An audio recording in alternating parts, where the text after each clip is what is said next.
भारत माता की, भारत माता की, भारत माता की। जय हिंद, जय हिंद, जय हिंद। अरुणाचल प्रदेश के राज्यपाल श्रीमान के.टी. पटनायक जी, राज्य के लोकप्रिय युवा मुख्यमंत्री पेमा खांडू जी,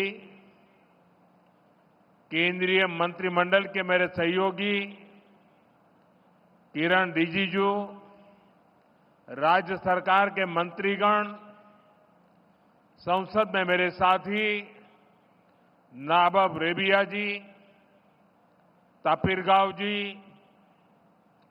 सभी विधायक साथी, अन्य जनप्रतिनिधिगण, अरुणाचल के मेरे प्यारे भाई और बहनों, बॉम्येरुंग, बॉम्येरुंग, दोनी पोलो, सर्वशक्तिमान दोनी पोलो हम सबको आशीर्वाद दें। साथियों, हेलीपैड से यहां इस मैदान तक आना,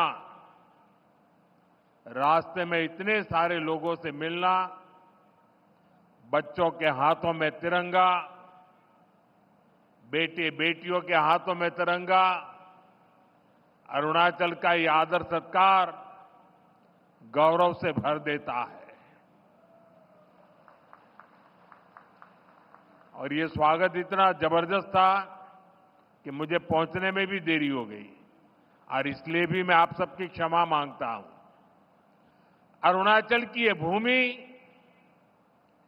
उगते सूर्य की धरती के साथ ही देशभक्ति के उफान की भी धरती है, जिसे तिरंगे का पहला रंग केसरिया है, वैसे ही अरुणाचल का पहला रंग केसरिया है। यहां का हर व्यक्ति शौर्य का प्रतीक है, सादगी का प्रतीक है, और इसलिए अरुणाचल तो मैं कई बार आया हूं। राजनीति में सत्ता के गलियारों में नहीं था तब भी आया हूं, और इसलिए यहां की ढेर सारी यादें मेरे साथ जुड़ी हुई हैं, और उसका स्मरण भी मुझे बहुत अच्छा लगता है। आप सभी के साथ बिताया हर पल मेरे लिए यादगार होता है। आप जितना प्यार मुझे देते हैं, मैं समझता हूं जीवन में इससे बड़ा कोई सौभाग्य नहीं होता है।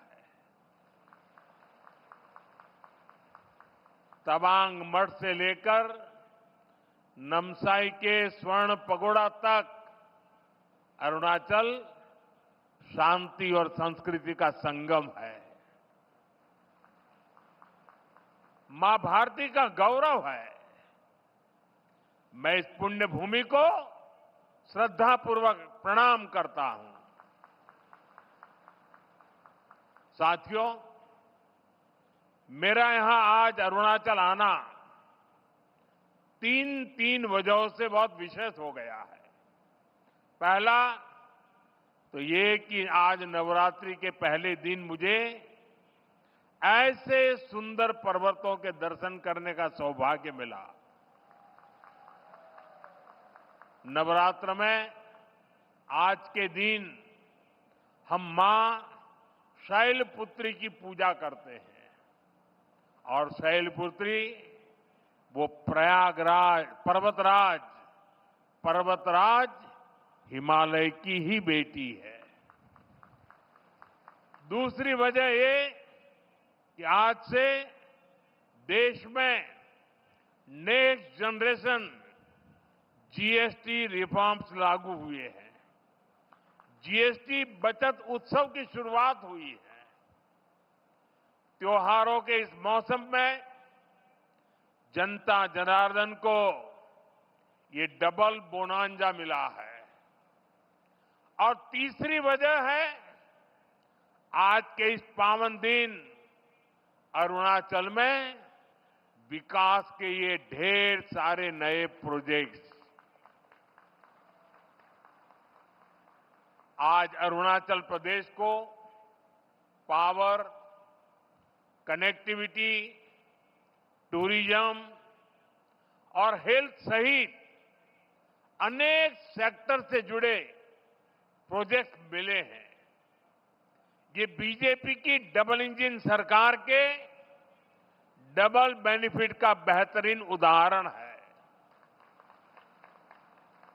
मैं अरुणाचल वासियों को इन प्रोजेक्ट्स की बहुत बहुत बधाई देता हूं।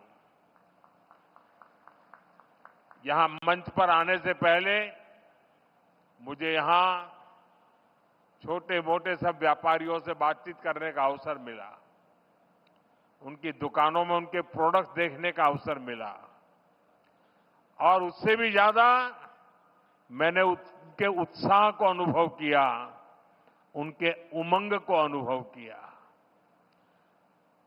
और ये बचत उत्सव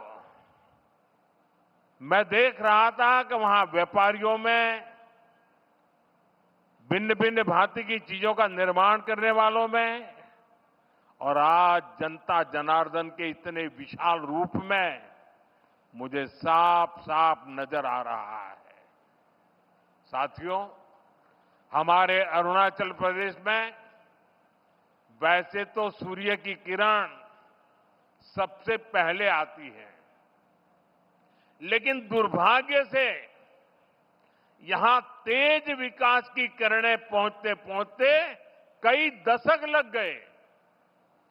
मैं 2014 से पहले भी यहां कई बार आया हूं, आपके बीच रहा हूं। अरुणाचल को प्रकृति ने इतना कुछ दिया है, ये धरती, यहां के परिश्रमी लोग, यहां का सामर्थ्य, यहां इतना कुछ है। लेकिन तब जो लोग दिल्ली में बैठकर देश चलाते थे, उन्होंने अरुणाचल को हमेशा नजरअंदाज किया। कांग्रेस जैसे दल सोचते थे कि अरुणाचल में इतने कम लोग हैं, लोकसभा की 2 ही सीटें हैं, तो क्यों अरुणाचल पर ध्यान दिया जाए।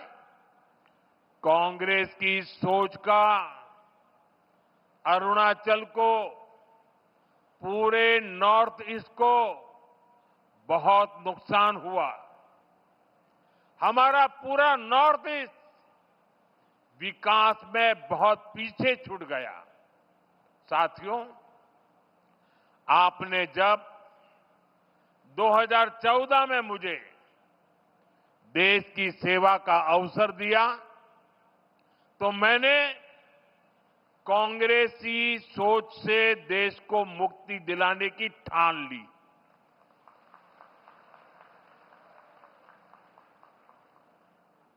हमारी प्रेरणा किसी राज्य में वोटों और सीटों की संख्या नहीं, नेशन फर्स्ट की भावना है। देश पहले, हमारा एक ही मंत्र है, नागरिक देवो भव। जिनको कभी किसी ने नहीं पूछा, उसको मोदी पूजता है। इसलिए जिस नॉर्थ ईस्ट को कांग्रेस के समय में भुला दिया गया था, वो साल 2014 के बाद विकास की प्राथमिकताओं का केंद्र बन गया है। हमने पूरे नॉर्थ ईस्ट के विकास के लिए बजट कई गुना बढ़ाया। हमने लास्ट माइल कनेक्टिविटी और लास्ट माइल डिलीवरी को अपनी सरकार की पहचान बनाया। और इतना ही नहीं, हमने ये पक्का किया कि सरकार दिल्ली में बैठकर नहीं चलेगी। अफसरों को, मंत्रियों को ज्यादा से ज्यादा नॉर्थ ईस्ट आना होगा, यहां रात्रि मुकाम करना होगा। साथियों, कांग्रेस सरकार के समय में 2-3 महीने में एकाध बार कोई मंत्री नॉर्थ ईस्ट आता था। बीजेपी सरकार में अब तक 800 से ज्यादा बार केंद्रीय मंत्री नॉर्थ ईस्ट आ चुके हैं। और ऐसा नहीं है कि सिर्फ आए और चले गए। हमारे मंत्री आते हैं तो प्रयास रहता है कि वो दूर दराज के क्षेत्रों में जाए, जिलों में जाए, ब्लॉक में जाए। इतना ही नहीं, कम से कम एक रात रुक करके जाए। मैं खुद ही प्रधानमंत्री के तौर पर 70 से ज्यादा बार नॉर्थ ईस्ट आया हूं।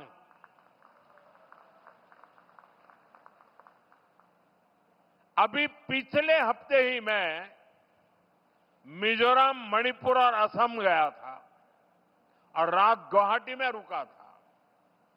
नॉर्थ ईस्ट मुझे दिल से पसंद है और इसलिए हमने दिल की दूरी भी मिटाई है, दिल्ली को आपके पास लेकर के आए हैं। साथियों, हम नॉर्थ ईस्ट के 8 राज्यों को अष्टलक्ष्मी के रूप में पूजते हैं। इसलिए इस क्षेत्र को विकास में पीछे नहीं देख सकते। यहां विकास के लिए केंद्र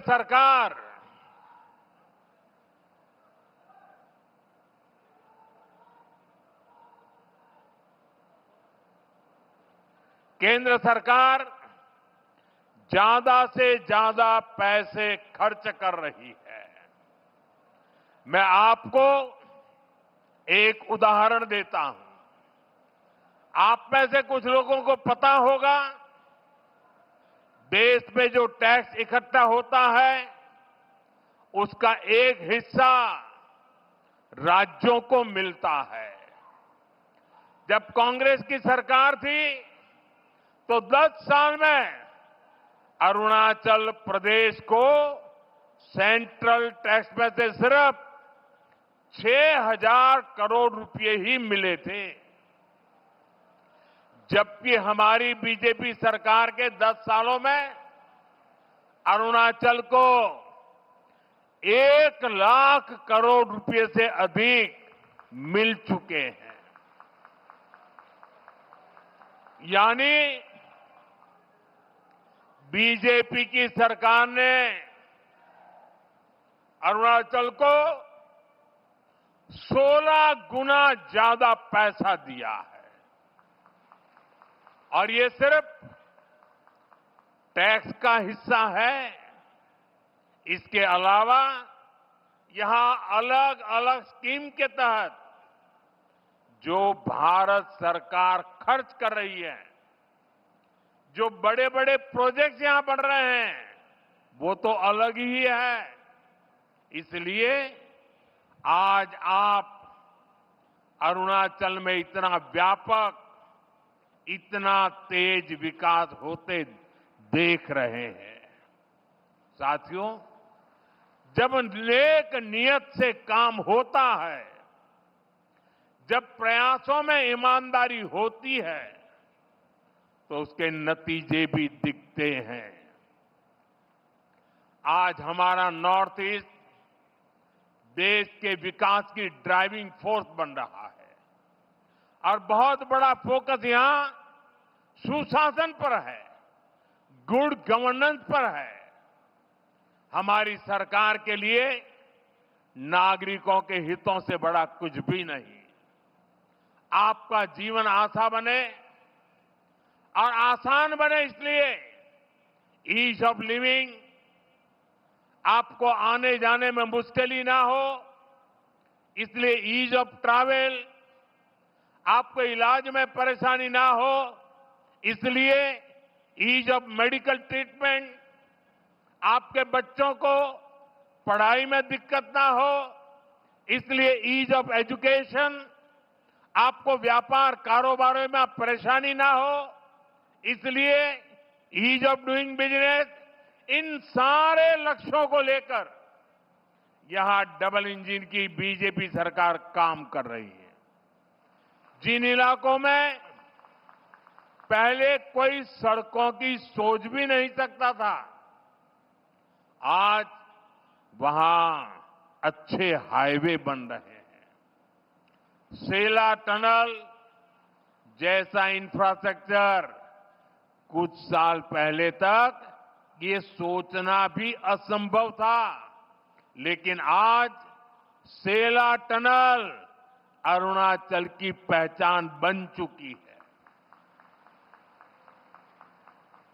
साथियों, केंद्र सरकार का प्रयास है कि अरुणाचल सहित नॉर्थ ईस्ट के दूर दराज के इलाकों में हेलीपोर्ट बने, इसलिए इन क्षेत्रों को उड़ान स्कीम से जोड़ा गया है। यहां जो होलोंगी एयरपोर्ट है, वहां भी नई टर्मिनल बिल्डिंग बन चुकी है। अब यहां से सीधे दिल्ली को फ्लाइट मिलती है। इससे आम पैसेंजर्स को, स्टूडेंट्स को, टूरिस्ट को तो फायदा होता ही है, यहां के किसानों और छोटे उद्योगों को भी लाभ हो रहा है। यहां से देश के बड़े बाजारों तक फल सब्जियां पहुंचाना, अपनी उपज पहुंचाना अब और आसान हो गया है। साथियों, हम सभी 2047 तक अपने देश को विकसित बनाने के लक्ष्य को लेकर चल रहे हैं। और भारत तभी विकसित होगा जब देश का हर राज्य विकसित होगा। भारत तभी विकसित होगा जब देश का राज्य राष्ट्र के लक्ष्यों के साथ कंधे से कंधा मिलाकर चलेगा। मुझे खुशी है कि देश के बड़े लक्ष्यों को पूरा करने में नॉर्थ ईस्ट बहुत बड़ी भूमिका निभा रहा है। पावर सेक्टर इसका बेहतरीन उदाहरण है। भारत ने 2030 तक 500 गीगावाट बिजली, 500 गीगावाट बिजली गैर परंपरागत स्रोतों से पैदा करने का लक्ष्य रखा है। ये लक्ष्य सोलर पावर, विंड एनर्जी, पानी से बिजली बनाकर पूरा किया जाएगा। हमारा अरुणाचल प्रदेश इसमें देश के साथ कदम ताल करते हुए चल रहा है। आज जिन 2 पावर प्रोजेक्ट्स का शिलान्यास किया गया है, वो पावर प्रोड्यूसर के रूप में अरुणाचल की स्थिति को और मजबूत करेंगे। इससे अरुणाचल के हजारों नौजवानों को नौकरियां मिलेगी और यहां विकास के कार्यों के लिए सस्ती बिजली भी उपलब्ध होगी। कांग्रेस की एक पुरानी आदत है कि विकास का जो भी काम मुश्किल होता है, उस काम को वो कभी हाथ ही नहीं लगाते, भाग जाते। कांग्रेस की इस आदत का नॉर्थ ईस्ट को, अरुणाचल को भी बहुत नुकसान हुआ। जो मुश्किल इलाके होते थे, जो पहाड़ों में हो, ये जंगलों के बीच हो, जहां विकास के काम करना चुनौती होता था, उन क्षेत्रों को कांग्रेस पिछड़ा घोषित करके भूल जाती थी। इसमें देश के ट्राइबल इलाके, नॉर्थ ईस्ट के जिले सबसे अधिक थे। जो बॉर्डर से सटे गांव थे, उनको देश के लास्ट विलेज कहकर कांग्रेस अपना पल्ला झाड़ लेती थी। और ऐसा करके कांग्रेस अपनी नाकामियों को छुपा ले जाती थी। यही कारण है कि आदिवासी क्षेत्रों से, बॉर्डर के एरिया से लोगों को निरंतर पलायन होता गया।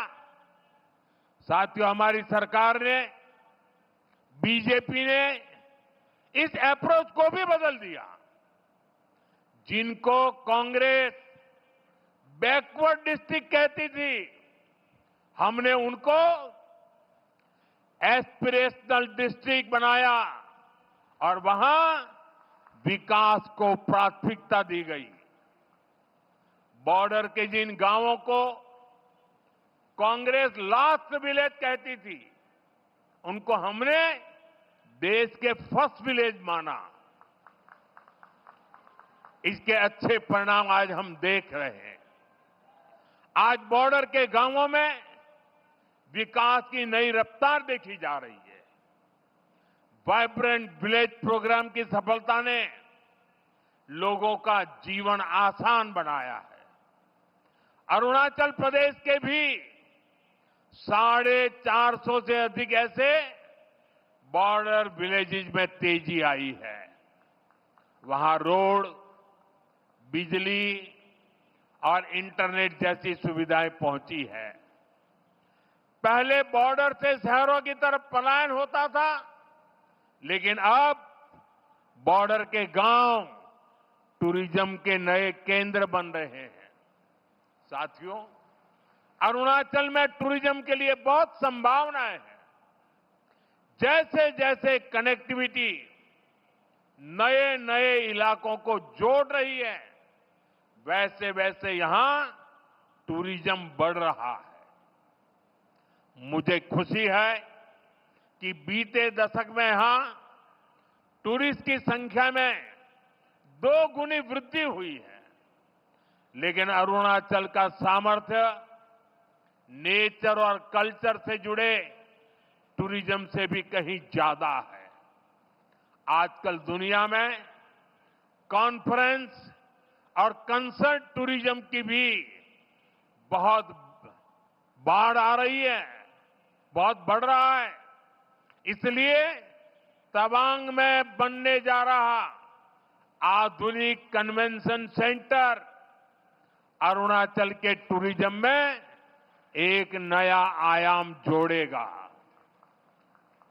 अरुणाचल को भारत सरकार के वाइब्रेंट विलेज अभियान से भी बहुत मदद मिलेगी। ये अभियान हमारे बॉर्डर किनारे बसे गांवों के लिए मील का पत्थर साबित हो रहा है।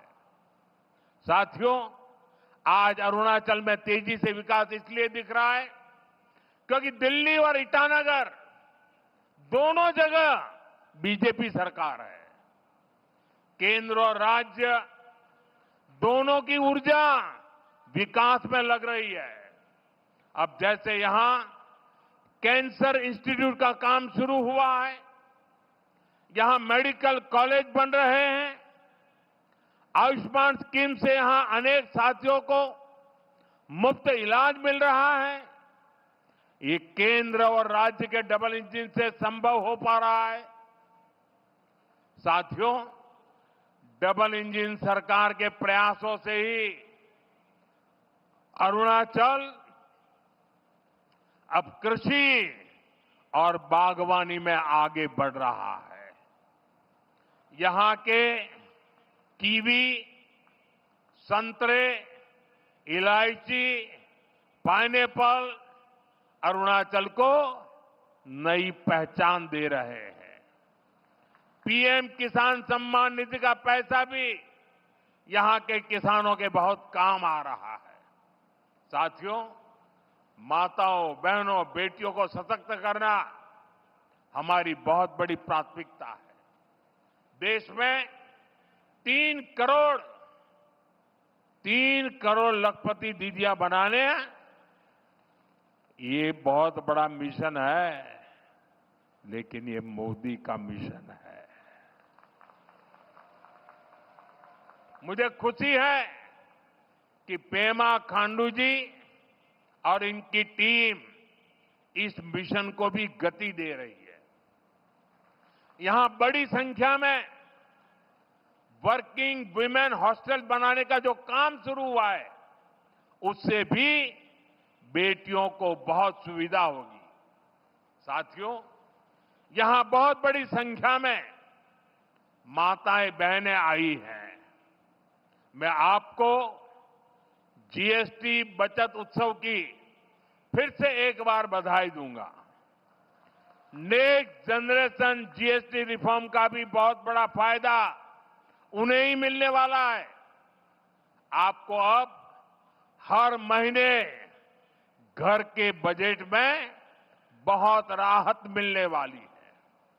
किचन का सामान हो, बच्चों की पढ़ाई की चीजें हो, जूते कपड़े हो, अब ये और सस्ते हो गए हैं। साथियों, आप साल 2014 के पहले के दिन याद करिए, कितनी सारी परेशानियां थी। महंगाई आसमान छू रही थी, चारों तरफ महा घोटाले हो रहे थे, और तब की कांग्रेस सरकार जनता पर टैक्स का बोझ बढ़ाती ही जा रही थी। उस समय साल में 2 लाख रुपए कमाने पर भी इनकम टैक्स लग जाता था। ये मैं 11 साल पहले की बात कर रहा हूं।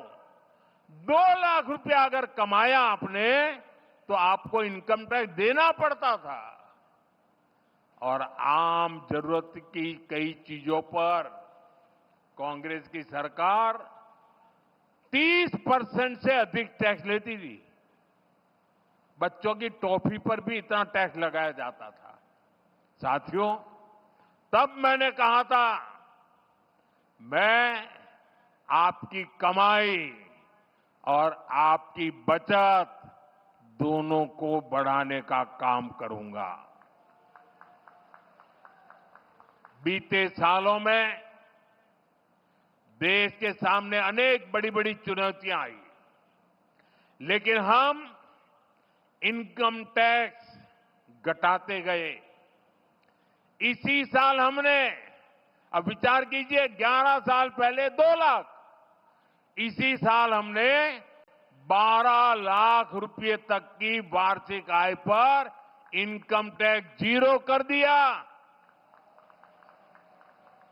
और आज से जीएसटी को भी हमने सिर्फ 2 स्लैब तक सीमित कर दिया है, 5% और 18%। बहुत सारी चीजें अब टैक्स फ्री हो गई है। बाकी सामान पर भी टैक्स बहुत कम हो गया है। आप आराम से अब अपना नया घर बना सकते हैं। कोई स्कूटर, बाइक खरीदना है, बाहर खाना पीने के लिए जाना है, कहीं घूमने फिरने जाना है, ये सब पहले से सस्ते हो गए हैं। ये जीएसटी बचत उत्सव आपके लिए बहुत यादगार बनने वाला है। साथियों, मैं अरुणाचल प्रदेश की हमेशा इस बात के लिए प्रशंसा करता हूं कि आप सभी नमस्कार से भी पहले जय हिंद कहते हैं। आप वो लोग हैं जो देश को स्वयं से भी पहले रखते हैं। आज जब हम सब मिलकर विकसित भारत बनाने के लिए इतनी मेहनत कर रहे हैं, तो देश की हमसे भी एक अपेक्षा है। ये अपेक्षा है आत्मनिर्भरता की। भारत विकसित तभी होगा जब भारत आत्मनिर्भर होगा। और भारत की आत्मनिर्भरता के लिए जरूरी है स्वदेशी का मंत्र। आज समय की मांग है, देश की मांग है कि हम स्वदेशी अपनाएं, खरीदे वही जो देश में बना हो, बेचे वही जो देश में बना हो, गर्व से कहें ये स्वदेशी है। मेरे साथ बोलेंगे? आप लोग मेरे साथ बोलेंगे? मैं कहूंगा गर्व से कहें, आप कहें ये स्वदेशी है। गर्व से कहें, गर्व से कहें, गर्व से कहें। इसी मंत्र पर चलते हुए देश का विकास होगा, अरुणाचल का, नॉर्थ ईस्ट का विकास तेज होगा। एक बार फिर आपको इन विकास परियोजनाओं के लिए बहुत बहुत शुभकामनाएं देता हूं। आज नवरात्रि का पावन पर्व भी है, बचत उत्सव भी है। तो इस उत्सव में शरीक होने के लिए मेरी एक रिक्वेस्ट है आपको, अपना मोबाइल फोन बाहर निकालिए और मोबाइल फोन का फ्लैश लाइट चालू कीजिए। सब अपने मोबाइल की फ्लैश लाइट चालू करें। सबके मोबाइल की फ्लैश लाइट चालू करिए और हाथ ऊपर कीजिए सबका। सब अपने मोबाइल की फ्लैश लाइट। ये बचत उत्सव का नजारा है, ये बचत उत्सव की ताकत है। ये नवरात्रि का प्रथम दिन है। देखिए प्रकाश ही प्रकाश है और अरुणाचल का प्रकाश पूरे देश में फैल जाता है। देखिए चारों तरफ नजारा देखिए, चारों तरफ नजारा देखिए, रोशनी ही रोशनी चमकते तारों की तरह। मेरी आप सबको बहुत बहुत शुभकामनाएं, बहुत बहुत धन्यवाद।